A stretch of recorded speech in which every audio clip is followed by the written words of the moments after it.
আসসালামু আলাইকুম রহমতুল্লাহ। প্রিয় শিক্ষার্থী, সর্বপ্রথম তোমাদেরকে জানাই আন্তরিক শুভেচ্ছা ও সালাম। আশা করি তোমরাও ভালো আছো, আমি অনেক ভালো আছি। আমরা গতদিন যে বঙ্গবন্ধু টপিকে যেখানে শেষ করেছিলাম, আজকে তারপর থেকে শুরু করতে চাই। এর পরের যে অংশটা আছে এটা আমরা দেখব, যে এখানে বলেছে যে read the following text by the same author that describes Bangabandhu's a few more hours of journey toward home.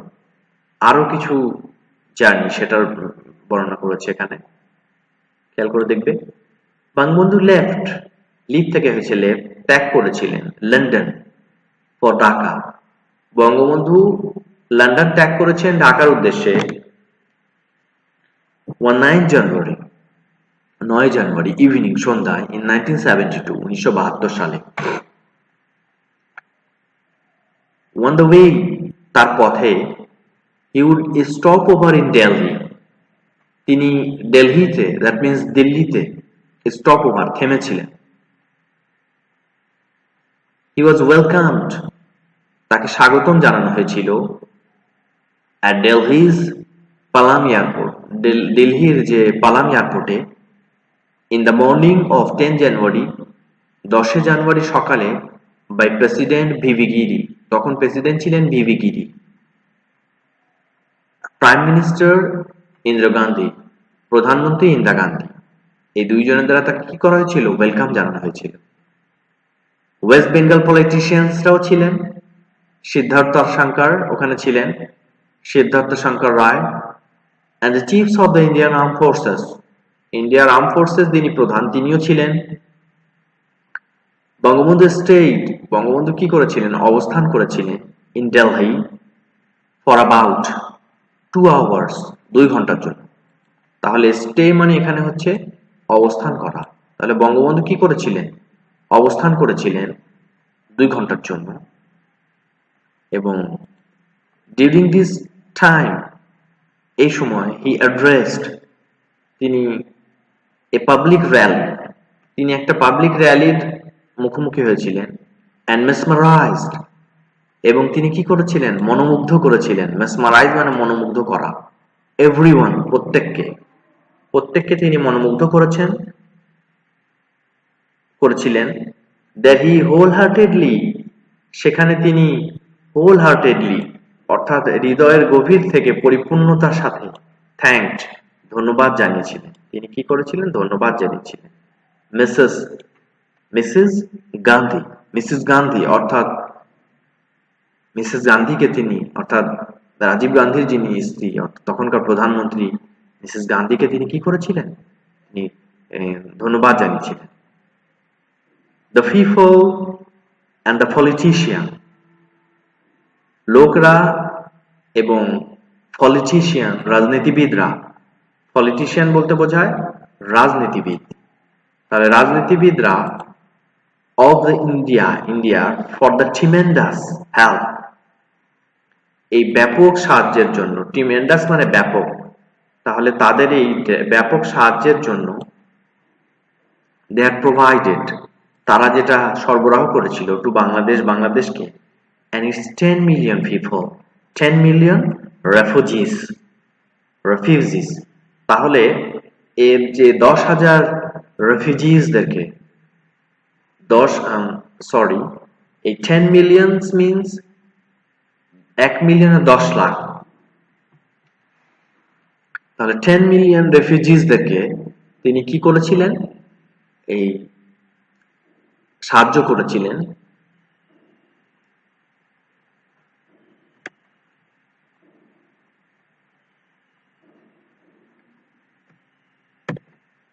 Then it was one to Dhaka, এরপরে তিনি ঢাকায় এসেছিলেন। While millions of people had begun to crowd, যেখানে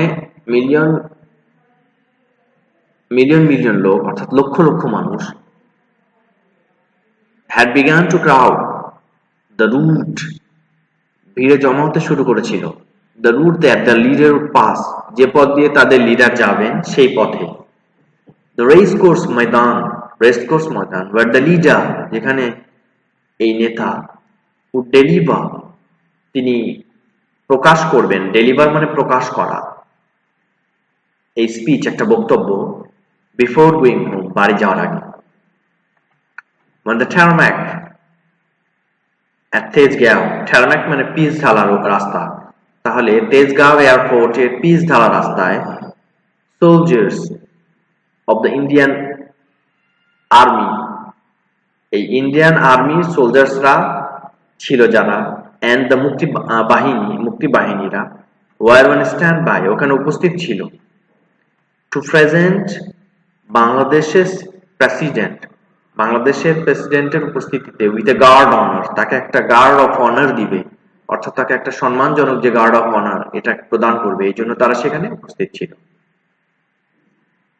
members of the wartime cabinet, যুদ্ধকালীন যে cabinet ছিল, যে মন্ত্রিসভা ছিল, সে মন্ত্রিসভা ওয়েটেড, তারা অপেক্ষা করছিল, ইন দ্য উইন্টার সান, শীতের সূর্যে, as did a horde of newsmen, যেমনটা করেছিল horde of newsmen, অর্থাৎ সাংবাদিকদের দল, সংবাদ কর্মীদের দল। হর্ড অফ নিউজম্যান বলতে বোঝায় সংবাদ কর্মীদের দল, তাহলে এই হর্ড অফ নিউজম্যান সংবাদ কর্মীদের দল।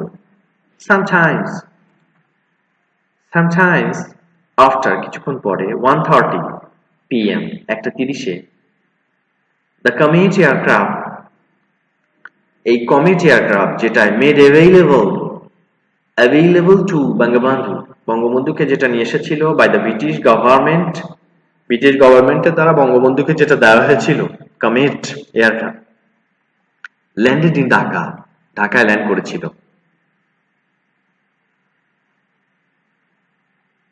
ঢাকা ল্যান্ড করেছিল, বঙ্গবন্ধুকে যে এয়ারক্রাফট দেওয়া হয়েছিল সেটা as soon as, যতই দ্রুত, the doors of the aircraft open,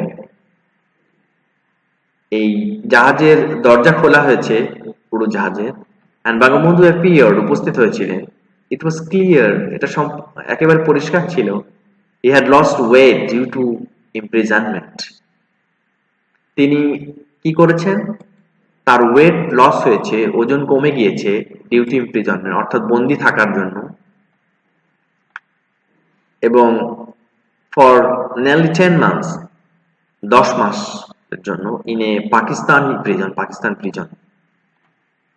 A big smile appeared, একটা বড় হাসি উপস্থিত হলো, on his face, তার ফেসে, as he swept back his hair with his right hand, তার ডান হাত দিয়ে যখন তার চুলে তিনি হাত দিয়েছিলেন, তখন তার মুখে একটা সুন্দর হাসির অভিব্যক্তি ভেসে উঠেছিল। প্রাইম মিনিস্টার তাজউদ্দিন আহমেদ, প্রধানমন্ত্রী তাজউদ্দিন আহমেদ, দেন মুভ ফরওয়ার্ড, এগিয়ে গিয়েছিলেন, and buried his head in his leader's chest, তার বুকের মধ্যে তার মাথা দিয়ে দিয়েছিলেন। both men broke down, তারা উভয়ই ভেঙে পড়েছিলেন কান্নায়। the tears, তাদের অশ্রু, soon led to moist eyes in nearly everyone's else, আশেপাশে যারাই ছিল, present around them, তাদের চারিপাশে সে সময় যারাই উপস্থিত ছিল, তাদের এই অশ্রুটা কি করেছিল, led to moist বলতে বোঝায় কোনো কিছুকে সিক্ত করা, তাহলে তাদের চোখকেও তাদের অশ্রুটা কি করেছিল, সিক্ত করেছিল। Once the formalities at the airport were completed, অর্থাৎ এয়ারপোর্টে যে সকল ফর্মালিটি আছে সেগুলো পালন করা হয়েছে, যে সকল আনুষ্ঠানিকতা আছে সেটা পালন করা হয়েছিল, the father of the nation climbed on a board of an open truck, একটা বোর্ড অফ ওপেন ট্রাকে তিনি উঠেছিলেন, যার মাথা খোলা, with the Mujibnagar government figures, অর্থাৎ মুজিবনগর সরকারের মধ্যে যারা যারা ছিল তারাও তার সাথে উপস্থিত হয়েছিল সেখানে, and the student leaders, এবং ছাত্র নেতারা, crowding around him, তার চারিপাশে ভিড় করেছিল, he headed for the race course, তিনি রেস কোর্সের উদ্দেশ্যে যাত্রা করেছিলেন, রেস কোর্স ময়দানের উদ্দেশ্যে।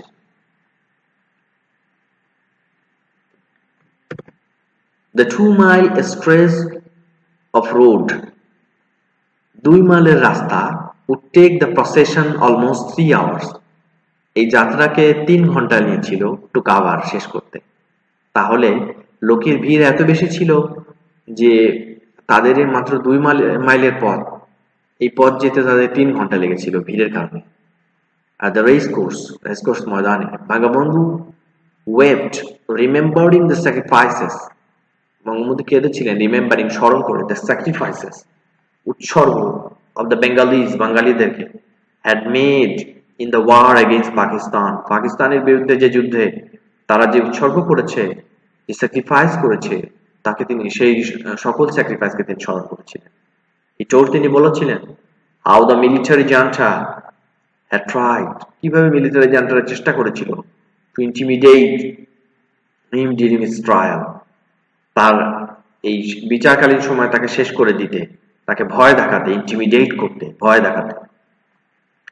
তিনি বলেছিলেন, I told them, আমি তাদেরকে বলেছিলাম, I'm a Bengali, আমি একজন বেঙ্গলি, and a Muslim, এবং একজন মুসলিম, who only dies once, যে শুধুমাত্র একবারই মরে, অর্থাৎ আমি একজন মুসলিম এবং বাঙালি এবং মুসলিম, এবং আমি শুধুমাত্র একবারই মারা যাই। I would walk the gallows with head, আমি হাঁটবো কোথায়? গ্যালোজ, ফাঁসির মঞ্চে। গ্যালোজ বলতে বোঝায় ফাঁসির মঞ্চ। তাহলে আমি ফাঁসির মঞ্চে হাঁটবো উইথ হেড হেল হাই, মাথা উঁচু করে। The father of the nation remark, জাতির পিতা মন্তব্য করেছিলেন, the Bengalis had become the golden children, বাঙালিরা সোনার শিশু হয়েছে, অফ দ্য গোল্ডেন বেঙ্গল, সোনার বাংলার। Quoting the poet Rabindranath Tagore, Rabindranath ট্যাগরের কথাকে তিনি উল্লেখ করে বলেছিলেন, who once had complained, complain মানে অভিযোগ করা। এই রবীন্দ্রনাথ একসময় অভিযোগ করেছিলেন that the people of Bengal, বাঙালির যে বাংলাদেশের যে সকল লোকরা, had remained, remain মানে, তাহলে কমপ্লেইন মানে অভিযোগ করা, আর রিমেইন মানে থাকা, তাহলে রিমেইন মানে থাকা, থেকেছে মেয়ার বেঙ্গলিজ, তারা কি থেকেছে? মেয়ার বেঙ্গলিজ থেকেছে, শুধু বাঙালি থেকেছে, but were yet to become true human beings, তারা আসলে প্রকৃত মানুষ হতে পারেনি। এটা রবীন্দ্রনাথ বলেছিলেন। 7 কোটি সন্তানের হে মুগ্ধ জননী, রেখেছ বাঙালি করে মানুষ করনি, বলেছিলেন রবীন্দ্রনাথ ট্যাগর। সো ওই কথাকেই শেখ মুজিব এখানে উল্লেখ করে বলছেন যে বঙ্গবন্ধু, সে রবীন্দ্রনাথ ঠাকুর বলেছিলেন যে বাঙালিরা মানুষ হয়নি। Mujib told the jubilant crowd, এই আনন্দিত ক্রাউডকে শেখ মুজিবুর রহমান বলেছিলেন, আনন্দিত সেই লোকদেরকে, ভিড়ের সেই লোকদেরকে, that the poet had been prove wrong, অর্থাৎ রবীন্দ্রনাথ ঠাকুর কবি হিসেবে ভুল প্রমাণিত হয়েছেন এখানে কবি। কাম ব্যাক ও পোয়েট, ফিরে এসো হে কবি। ইন টোন, তিনি বলেছিলেন উচ্চস্বরে, ড্রামাটিক্যালি, নাটকীয় ভাবে, ড্রামা থেকে এসেছে ড্রামাটিক্যালি, তাহলে তিনি নাটকীয় ভাবে বলেছিলেন। and see how your Bengalis are today transformed, এবং দেখো কিভাবে তোমার বাঙালিরা আর টুডে, আজকে ট্রান্সফর্ম, পরিণত হয়েছে। ট্রান্সফর্ম মানে পরিণত হওয়া, কোনো একটা থেকে আরেকটা রূপান্তর হওয়া, ইনটু আ ওয়ার্দি মেন, কিভাবে একটা যোগ্য মানুষে পরিণত হয়েছে। আজকে এসে দেখো, বলেছিলে যে বাঙালিরা নাকি মানুষ হয়নি।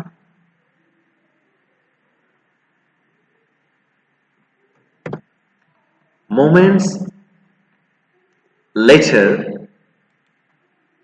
later, কিছু মুহূর্ত পরে, as dusk and winter haze settled over Dhaka, Dhaka একটা সন্ধ্যা নেমে আসলো এবং যে উইন্টার হেজ অর্থাৎ শীতের কুয়াশাও নেমে এসেছিল ঢাকায়, and Bangabandhu Sheikh Mujibur Rahman made his way back to his family, তার পরিবারে ফিরে গিয়েছিলেন, who had been ওয়েটিং, যারা অপেক্ষা করছিল, ফর হিম, তার জন্য, অ্যাট দ্য হাউস, বাড়িতে, ইন ধানমন্ডি রোড 32, ধানমন্ডি রোডের 32 নম্বর রোডে বাড়িতে, where they had been kept, যেখানে তাদেরকে রাখা হয়েছিল। কিপ থেকে কেপ, আন্ডার হাউস অ্যারেস্ট গৃহবন্দী করে বাই দ্য পাকিস্তানি আর্মির দ্বারা throughout the course of the war of liberation.